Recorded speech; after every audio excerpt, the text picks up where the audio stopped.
Teď už určitě máš krásný velký výsledek a úspěch. Když si můžeš si vzpomenout na to, co byl pro tebe na začátku ten největší malý úspěch, co jsi takhle začala měnit a líbilo se ti to, že jsi nějak jinak třeba cítila hned ze začátku toho programu?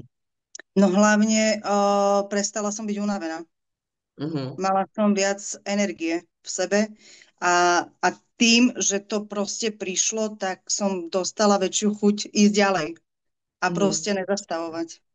OK, skvělý. A ten větší úspěch, co si takhle v poslední době dokázala?